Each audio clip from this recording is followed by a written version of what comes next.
48.6 대 46.2입니다. 이게 무슨 수치야? 보겠습니다. 중앙일보요. 48.6% 대 46.2%다라는 거죠. 심판론이 움직인다. 리얼미터의 여론조사 결과 정권 연장해야 합니다가 48.6, 정권 교체해야 됩니다가 46.2%였다라는 거예요. 그래프로 같이 볼까요? 이겁니다. 네. 파란색이 정권 교체고요. 민주당을 뜻하는 파란색이죠. 정권을 연장해야 됩니다가 빨간색입니다. 국민의힘의 색깔. 정권 연장은 올라가서 48.6%, 정권 교체해야 된다는 46.2%다라는 거죠. 이게 사실 뭐 앞서다 뒤서다라고 말할 수가 없습니다. 왜냐하면 오차범위 내예요. 하지만 서영주 대변인님, 정권 교체나 정권 연장이나 비슷비슷 각축전이다라는 얘기는 지금 현재 상황이 계엄으로 인한 탄핵 정국인데 비슷하다는 건 이유가 뭐라고 보십니까? 그러니까 이제 뭐 여론조사의 그 뭐 모집단을 이제 좀 네. 변론을 하고요. 과표집되는 부분들을 떠나서 기본적으로 이 수치가 좀 거의 비슷한 부분으로 나오는 것들은 네. 리셋이 됐다고 보면 될 것 같습니다. 리셋. 그러니까 윤석열 대통령이라는 이 탄핵에 대한, 그러니까 내란 이 그 우두머리에 대해서는 더 이상 기대가 없다. 거기를 이제 실질상 탄핵이 인용될 거라고 보고 진보와 보수 간의 조기 대선의 국면으로 디폴트로 시작하는 겁니다. 아하. 원래 모든 이 선거 자체가 네. 어떤 경우에서도 51대 49 싸움입니다. 지금 현재 보면은 이제 48.6이냐 46.2냐 그렇기 때문에 정권 연장이 더 높다 이렇게 표현하기보다는 저는 오차범위 내기 때문에 네. 거의 제로 베이스에서 시작한다고 보시면 될 것 같고요. 이제부터는 이제 민주당의 시간이 온 거라고 볼 수 있죠. 민주당의 시간이 왔다는 것은 네. 이재명 대표의 시간이 왔다고 볼 수 있는 것이죠. 그래서 지금 현재 판단은 보수층에서는 가장 본인들의 모든 지지층들이 새롭게 이제 민주당과의 새로운 싸움을 시작한다는 판단하에서 지금 여론조사 이렇게 추이가 나오면 여기서 이제 민주당은 이걸 하나하나 우리 당이 갖고 있는 네. 모든 어떤 리스크들을 어떻게 해결해 가느냐 그 시작점에 있지 않나 좀 그런 의미를 좀 부여하고 싶습니다. 네, 지금 리셋이라는 표현을 쓰셨어요. 계엄 상황에 대해서는 국민들은 이미 뭐 책임자는 뭐 다 가려졌고 다시 처음부터 시작을 한다라는 생각을 갖고 있는 것 같다. 그러므로 지금 현재는 이재명의 시간이다라는 표현을 지금 쓰셨습니다. 김정혁 최고위원님, 이유 뭐라고 보시면 리셋이라고 얘기를 했거든요. 계엄이 12월 3일 날 있었잖아요. 네. 그다음에 그 뒤에 한 2주 정도 됐을 때는 국민의힘과 민주당의 지지도가 한 20%포인트 차이로 저희가 졌었어요. 네. 쭉 떨어져 있다가 그 이후에 이제 민주당이 계속 속된 말로 헛발질을 계속하면서 그 강압적인 태도, 점령군 같은 태도를 보이니까 거기에 대해서 반발 심리가 확 올라갔던 거잖아요. 그래서 거의 이제 한 달 사이에 몇십 %포인트가 들쑥날쑥하고 있는 거기 때문에 이것 자체로 이것이 과연 어느 정도 안정적으로 이런 상태가 계속될 것이냐는 사실은 아무도 얘기하기가 힘들어요. 네. 제가 보기에는 일종의 관성인데 네. 지금 이제 올라갔던 것이 쫙 떨어졌다가 올라가 쭉 이제 계엄이라 그 이전에는 네. 12월 3일 이전에는 비슷비슷했단 말이에요. 그러다가 계엄으로 인해서 확 떨어졌어요. 그러다가 다시 쭉 올라가고 이게 내려가고 시작하는데 네. 이게 바뀌려면 뭔가 변곡점이 있어야 되거든요. 뭐 변화가 있어야 되는데 민주당이 전혀 그런 변화를 보여주지 못했고 오히려 이제 국민의힘에서는 대통령이 계속 그 저항하는 모습을 보여줌으로써 지지자들을 결집한 측면이 있고 이래서 이 관성이 달라진 부분이 없어요. 근데 아마 앞으로 네. 헌법재판소에서 이제 심판이 이게 계속 진행되잖아요. 네. 오늘 대통령이 나오시잖아요. 어떤 진술을 할지. 그게 모순된 것은 없는지. 그리고 또 수사 과정에서 이제 김용현 장관이라든가 다른 계엄 관련자들이 계속 나와서 진술을 할 거란 말이에요. 네. 그러면 아마 우리가 모르던 내용들이 나올 수도 있고 대통령과 상충된 내용이 있을 수가 있어요. 그러면 그럴 경우에 과연 민심이 어떻게 반응할 것이냐 이런 부분들 생각해야 된다고 생각해요. 네. 그 지금 말씀은 기본적으로 관성이란 표현을 쓰셨어요. 아까 이 서영주 대변인께서는 리셋이다. 그리고 김종욱 최고위원께서는 관성이다. 예전으로 다시 슬슬 좀 돌아가고 있는 거다라는 취지의 뭐 비슷한 맥락으로 좀 말씀을 해주신 건 맞는데 중요한 건 앞으로 이제 헌재 심리가 진행이 되면서 어떤 내용들이 나오느냐 계속 이거를 다시 리셋 상태로 관성인 상태로 예전으로 돌아갈 수 있는 것이냐 아니면 뭔가 변곡점이 또 생기는 것이냐 여부도 봐야 된다라는 말씀을 하셨습니다. 근데 지금 사실 이 수치는 48.6, 46.1 오차범위 내죠. 오차범위 밖의 수치도 있습니다. 이걸 좀 볼까요? 같은 리얼미터의 이 여론조사예요. 정당 지지도입니다. 어떤 정당을 지지하느냐라는 거에 대해서 민주당 39%, 국민의힘 46.5%입니다. 7.5%포인트 차이가 났다라는 거죠. 오차 범위가 플러스 마이너스 3.1%인데 지금 6.2%가 넘게 차이가 오차 범위 밖으로 유의미하게 차이가 났다라는 겁니다. 특히나 사실상 지난번 갤럽 여론조사 때는 두 정당 지지도가 어땠느냐. 그때는 이랬습니다. 그때 국민의힘이 39, 민주당이 36. 이땐 오차범위 내였었어요. 그런데 오차범위 내였었는데 불과 며칠 상간에 물론 같은 여론조사 기관이 아니고요. 뭐 같은 방법이 아닐 수 있습니다. 하지만 오차범위 내와 오차범위 밖의 차이는 이건 의미가 다른 거 아니냐. 이 이유가 서 대변인님 뭐라고 보십니까? 민주당에 대한 어떤 판단이 지금 보류되고 있다. 보류되고 있다. 네, 그러니까 지켜보고 있다. 관망세라고 보면 될 것 같고요. 네. 그다음에 리셋이라고 제가 앞서 얘기했던 것은 이제 시작점에서 한번 보자. 네. 이제 출발입니다. 이게 이제 출발이 국민의힘이 잘해서 출발이 아니라 지금 그 전까지의 하락세는 12월 첫째부터 3주까지는 12월 3일에 내란 사태부터 한동훈 대표의 이런 전체적인 국민의힘의 모습을 보면서 반영이 된 것이고 네. 변동 요인은 윤석열 대통령이었어요. 그래서 그동안 윤석열 대통령이 뭘 하냐에 따라서 등락이 있었습니다. 네. 근데 그게 사라졌어요. 아니면 사라진 게 포기한 거예요.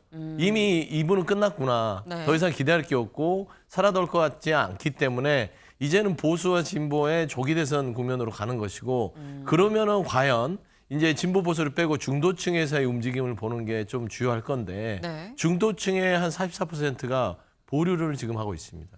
그럼 뭐냐면 민주당에게 줬던 지지세를 잠깐 보류한다는 건 네. 민주당이 입법부에서도 거대 권력인데 예를 들어서 지금 상황이라면 행정부도 집권하게 되잖아요. 네. 그러면 행정과 입법이 모든 게 동치가 되는 것들이 과연 그게 우리가 허락할 수 있는 범위의 당이냐?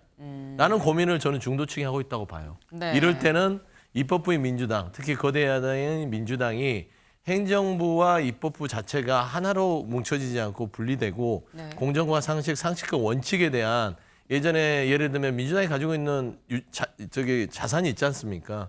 노무현 전 대통령이 가지고 있던 그런 자산들을 좀 보여주면서 뭔가 민주당을 믿을 수 있는 신뢰도를 높이는 거 그리고 절박함을 보여주는 거 이런 어떤 메시지들이 이재명 대표 입을 통해서 나가는 것들이 아마 이 전체적인 이 여론의 추이를 굉장히 견인할 수 있는 요인이 될 수 있지 않을까 그렇게 생각합니다. 네, 지금 현재 민주당에 대한 판단을 보류 중인 것 같다. 관망세다. 그리고 지금 이런 상황에 대해서 중도층이 생각을 할 때 거대 야당의 정권까지 이게 괜찮을까라는 생각을 지금 하고 있는 걸로 보인다라는 말씀을 지금 하셨어요. 김종혁 최고위원님 동의하십니까? 그 민주당, 그러니까 그 중도층이 네. 상당히 유보하고 있다는 말은 맞는 것 같아요. 네. 왜냐하면 그 리얼미터 바로 조금 전에 보여준 조사에 1,004명, 1,004명이 응답을 했거든요. 그 1,004명이 응답한 중에서 본인을 보수라고 얘기한 사람들이 본인을 진보라고 얘기한 사람보다 154명이 많아요. 네. 그러니까 그 어떻게 보면 15%가 더 많은 거잖아요. 보수 쪽에서 15%를 더 응답을 한 거거든요. 근데 사실은 이렇게 응답하는 것도 하나의 추세예요. 보수라는 사람들이 더 많이 응답하고 있는 것들도 그들의 어떤 뭐랄까 이거 민주당에게 그냥 넘겨주면 안 돼라는 어떤 입장이 있는 거거든요. 그러니까 네. 그것 자체를 과표집됐으니까 그건 의미가 없다 이렇게 얘기할 수는 없는 거고요. 네. 아 분명히 보수가 더 결집하고 있구나라는 건 분명한 현실. 그리고 그러면 중도가 어떠냐? 중도는 대부분이 지금 나 답 못하겠어라는 분들이 많아요. 네. 그러니까 지금 현재 이 모습은 보수가 강력하게 결집하고 있고 진보는 주춤하고 있고 그러니까 저런 현상이 나타나는데 결과적으로는 나중에 중도가 어떻게 움직일 것이냐 이거에 의해서 판이 결정될 것이다 그런 생각이 듭니다. 네. 지금 말씀은 보수가 결집을 했다고 봐야 된다. 하지만 중도는 관망세기 때문에 실질적인 키는 중도가 또 쥐고 있다라는 말씀을 하셨어요. 국민일보 기사 같이 볼까요? 국민일보 기사가 오늘 이렇게 나왔죠. 정권 교체보다 정권 연장이 우세하다. 우세하다는 표현은 사실상 맞지 않긴 합니다.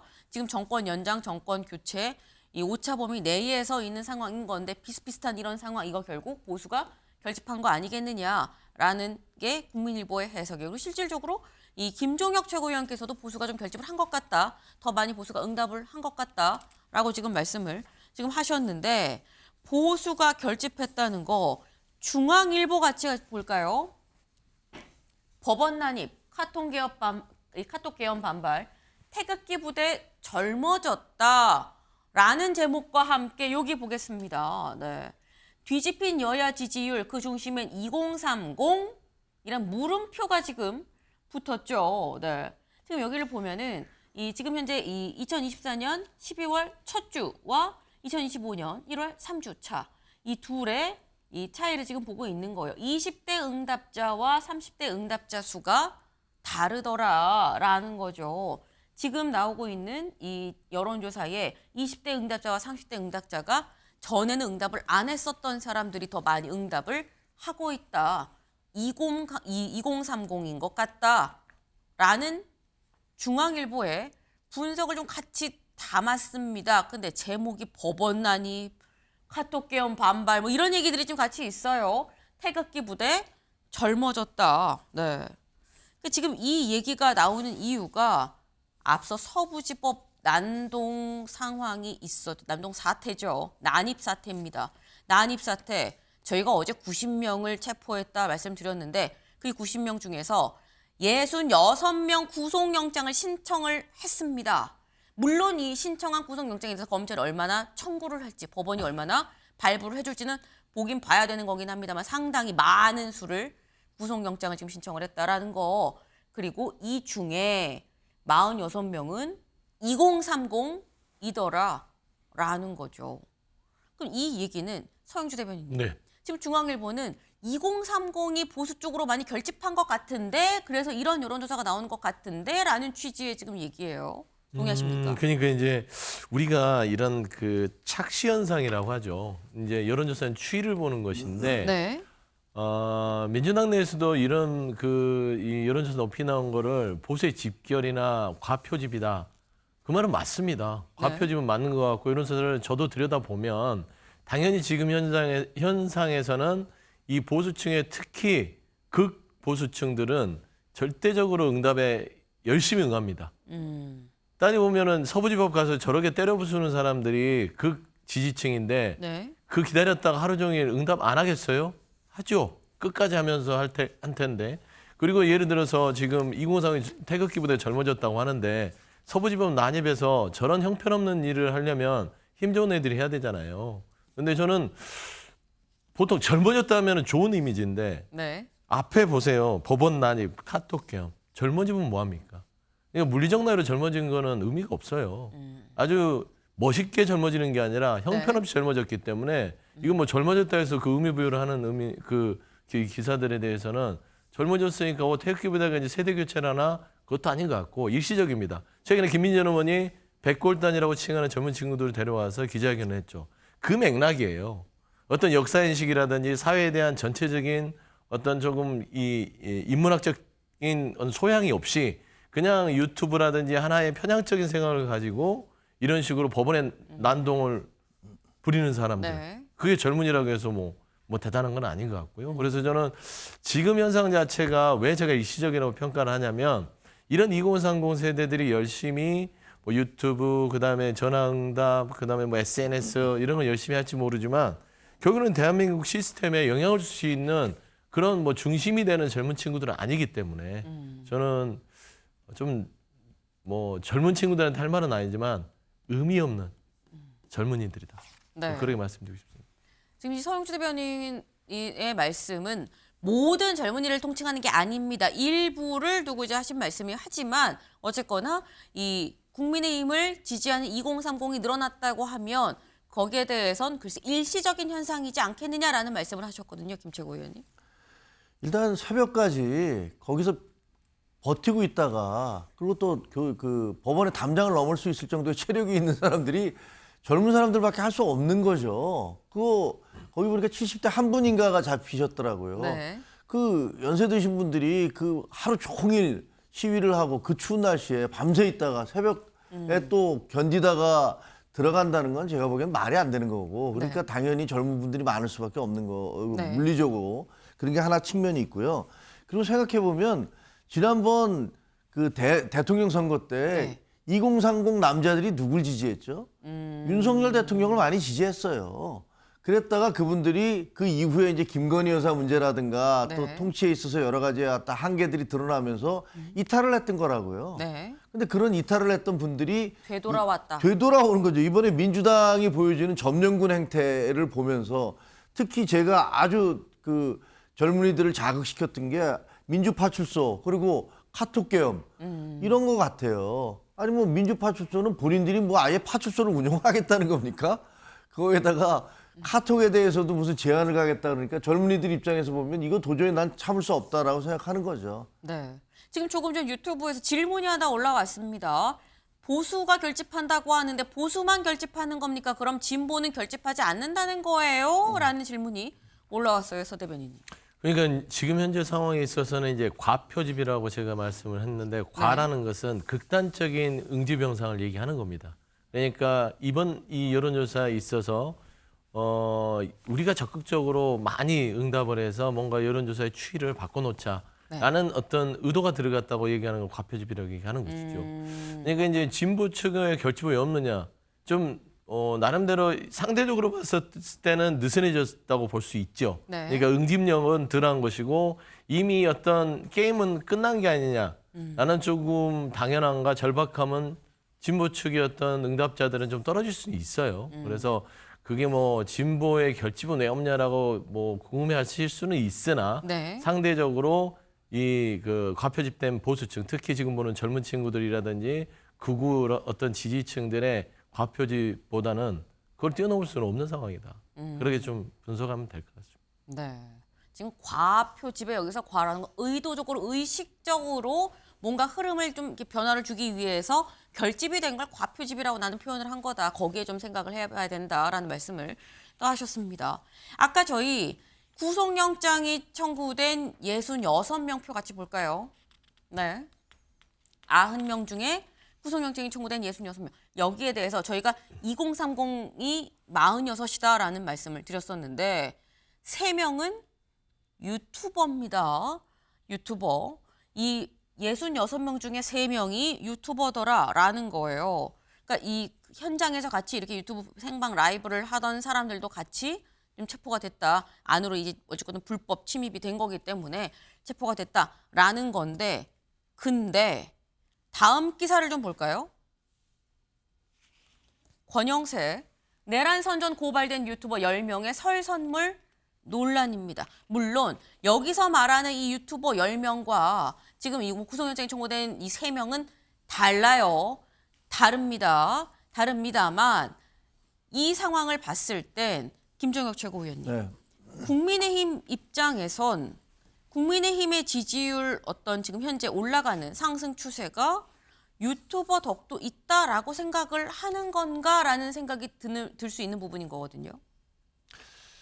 근데 일단 좀 논란이 되고 있잖아요. 네. 근데 별로 좀 마음이 안 좋은 게 지금까지는 어떻게 했냐면요. 한동훈 대표 있을 때는 그 설이라든가 추석 때 명절 때는 원래는 이제 당에서 외국 대사들이라든가 우리의 와 있는 분들한테 이렇게 선물을 보내거든요. 네. 근데 그 선물을 그 보내는 비용으로 그걸 모아서 독거노인이라든가 혹은 뭐 그 연탄 같은 거 배달하면서 이렇게 어려운 분들에게 주는 걸로 이렇게 관행적으로 이렇게 그렇게 가고 있었어요. 네. 몇 차례에 걸쳐서 그렇게 가고 있었는데 이번에는 갑자기 또 이번에 설 선물을 그런 분들에게 준 게 아니라 이게 돌리는데 유튜버들에게도 준다 이렇게 말이 되니까 이 반발하는 쪽에서는 아니 저 사람들 그동안에 그 현장에 나가서 생중계하면서 전 세계에서 제일 많이 슈퍼챗을 받는다는 얘기까지 들을 정도로 뭐 오히려 이 상황에 많은 돈을 벌고 있는 분들인데 네. 그분들한테까지 무슨 선물을 보내냐. 그리고 자칫하면은 그게 저분들에게 더 극단적인 어떤 그 용어라든가 이런 걸 써서 이 사태를 더 그 과격하게 진행시키라는 그런 요구처럼 들릴 수 있지 않느냐 이런 우려가 있어서 좀 걱정은 좀 됩니다. 네. 근데 좀 아이러니한 게 설 선물을 일단 보냈는데 유튜버들 중에는 거부한 사람도 있다고 해요. 네. 이 자꾸 비대위에서 나한테 주소를 물어봐서 나는 안 알려줬다 주소를 거부했다라고 하기도 하는데, 네. 서영주 대변인 네. 짧게 여쭤봅니다. 네. 네. 이게 참 당에서는 선물을 보냈는데 정작 유튜버들은 또 선물을 거절했어요. 이거를 같이 간다고 봐야 되는 거냐, 따로 간다고 봐야 되는 거냐, 어떻게 보십니까? 그러니까 지금 뭐 나름대로 고발당한 유튜버들은요. 네. 먹고 살만해요. 그리고 정치적으로도 본인들이 국민의보다 한 수 위라고 생각합니다. 왜냐하면 본인들이 추동한 대로 다 움직여주고 추동한 대로 지금 보면 본인들은 고발당했지만 부정선거 음모론 죽이지 않고 있잖아요. 통치행위였다 비상계엄이. 이런 주장을 마음껏 할 수 있는 거예요. 당하고 엮여봤자 뭐가 좋겠어요. 그렇기 때문에 저는 권영세 그 비대위원장이 참 안타까운 게 네. 그래도 공당의 집권여당의 비대위원장이 무슨 생각으로 저렇게 당을 망치려고 지금 고발당한 내란선동죄로 고발됐죠. 네. 이런 분들에게 선물을 보내면서 민주당으로부터 부당하게 고발당해서 위로와 격려를 한다. 이렇게 되면 국민의힘은요. 내란선전죄 하는 사람들을 지원하고 서부지법 폭동에 대해서도 용인하고 이런 당으로 낙인 찍혀요. 그래서 저는 자꾸 이런 어리석은 행동들을 하는 거 이거는 정당의 존립까지도 위협할 수 있다라고 좀 생각이 됩니다. 네, 지금 강하게 또 비판의 메시지를 내셨어요. 그런데 지금 이 강하게 비판의 메시지를 내셨으면서도 사실 조금 전 또 뭐라고 말씀하셨느냐, 지금 현재 국민들이 민주당을 관망세 보류하고 판단을 보류하고 좀 지켜보고 있다라는 말씀을 하셨었죠. 지금 현재 민주당 입장에선 약간 발등에 좀 불이 떨어진 듯한 이런 느낌이 들 수도 있을 것 같습니다. 다음 기사를 좀 볼까요? 여론조사에서 정당 지지율에서 확실하게 국민의힘한테 밀린 이 민주당의 입장에선 여론조사에 화들짝 놀랐냐? 조작 검증 특위 만든다. 특위를 만든다고 밝혔습니다. 조승래 대변인 얘기 들어보고 오시죠. 여론조사 특위를 만들기로 했습니다. 이 위원회에서는 여론조사 왜곡 및 조작에 대한 검증, 대응하는 것, 여론조사 왜곡 혹은 조작 관련된 검증 결과 의심이 되거나 문제가 있다고 저희들이 판단되는 것에 대해서는 중앙선거 여론조사 심의위원회에 의뢰를 하거나 그리고 관련된 여론조사 동향이나 이런 것들에 대해서 그렇게 저희들이 검증하고 정리되는 대로 언론 여러분들 이렇게 브리핑하고 설명드리고 할 것이고 그 과정에서 제도 개선 과제도 만들어 나갈 것입니다. 네. 지금 조작검증 특위를 만들겠다 그래서 여기에서 뭔가 여론조사에 왜곡이 있는지 없는지 검증을 하고 문제가 있으면 이 조사 의뢰를 하겠다라는 얘기입니다. 이 얘기인즉슨 최근에 국민의힘이 높게 나오는 이런 여론조사에는 좀 조작 왜곡이 있다라고 판단을 하는 것인지 아니면 그 전부터 생각했는데 오비락인 건지 뭡니까, 서 대변인님? 일단은 좀 국민들 눈에는 이게 이 여론조사를 납득을 못하겠다라는 모습으로 비춰질 수 있어서 상당히 좀 우려가 되긴 해요. 네. 차라리 그냥 명태균 씨가 나왔을 때 조작검증 특위를 발족했으면 훨씬 더 뭐 설득력이 있었겠죠. 근데 저는 이런 민주당의 행보들이 좋은 결정은 아니에요. 저는 좀 조언을 드리고 싶은 건 여론의 추이는 여론의 추이로 두고 민주당의 시간을 묵묵히 가는 시간을 가지는 게 맞다. 이거 검증해서 뭐 할 겁니까? 그래서 부정해서 이 부정한 여론이 다시 재확산 될 것 같아요? 아니거든요. 민주당이 해야 될 일을 하면 네. 이 여론조사는 일시적 현상이기 때문에 그 득실을 잘 따져야 됨에도 불구하고 조작검증 특위를 만든다. 물론 여론조사의 조작 문제는 굉장히 심각합니다. 민주주의를 파괴하는 행위이기 때문에. 그래서 저는 그거에 대한 의미는 있으나 지금의 시점에 있어서는 조금은 국민들의 눈높이에는 마이너스적인 선택이 아닌가 그렇게 생각합니다. 네. 시기적으로 지금 이 조작검증 특위가 출범을 하는 게 국민들 눈에 어떻게 보일지를 좀 봐야 될 것 같다. 진즉에 나왔으면 모를까. 지금은 좀 시기적으로 타이밍이 안 맞다라는 말씀을 또 하셨습니다.